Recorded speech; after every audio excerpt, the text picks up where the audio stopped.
Did you know that May is National Strawberry Month? This is Karen Booth, Family and Consumer Science Agent in Hall County, Georgia with UGA Extension.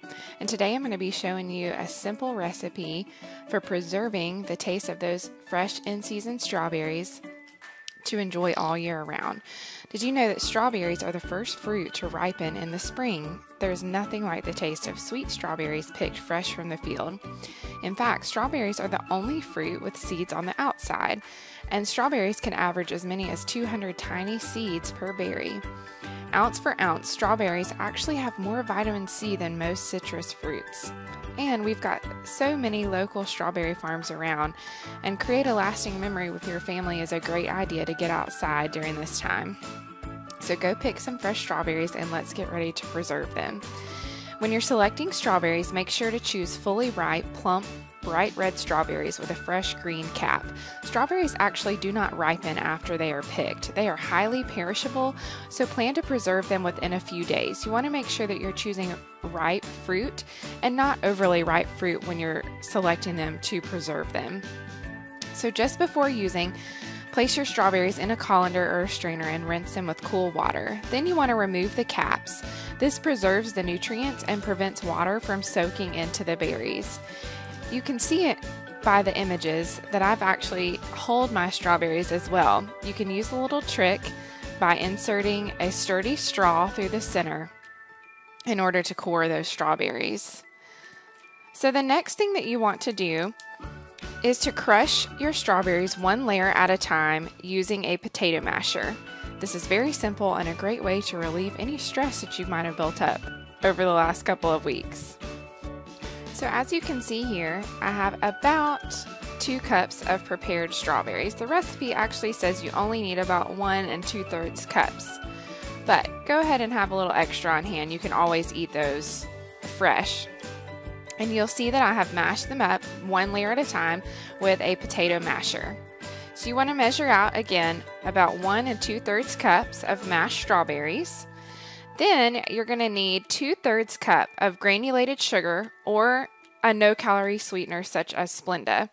This is a great option if you're looking for a sugar substitute recipe. So you're going to mix your sugar or your Splenda, 2/3 cups, with your pectin. And again, I'm using the Ball Instant Pectin.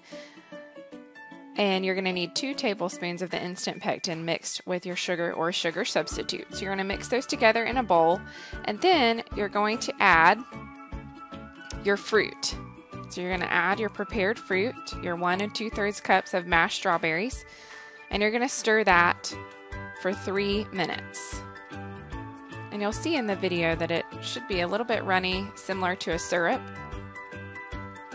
And then you want to make sure that you are ladling your mixture into clean freezer jars. So you can use regular glass canning jars, and this is the 1/2 pint jars. You can use the glass jars. Just make sure that you wash those well with hot soap and water and rinse them before using them. The jars you see in the video are actually some jars that Ball has available that are freezer jars. The nice thing about these, they are plastic, and they do stack well, that you can see it in the video. So that's one option that you have, but you can always use your regular glass 1/2 pint jars. So you're gonna ladle your jam into clean freezer jars, and you wanna let it stand for 30 minutes. It's best to use jars that have straight sides.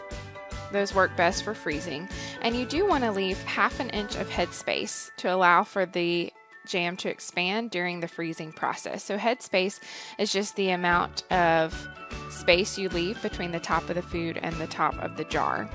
So just measure about 1/2 inch of headspace to allow for expansion in the freezer. You want to let your prepared jam stand at room temperature for 30 minutes, and then you can place those jars in the refrigerator for up to 3 weeks, or you can freeze for up to a year.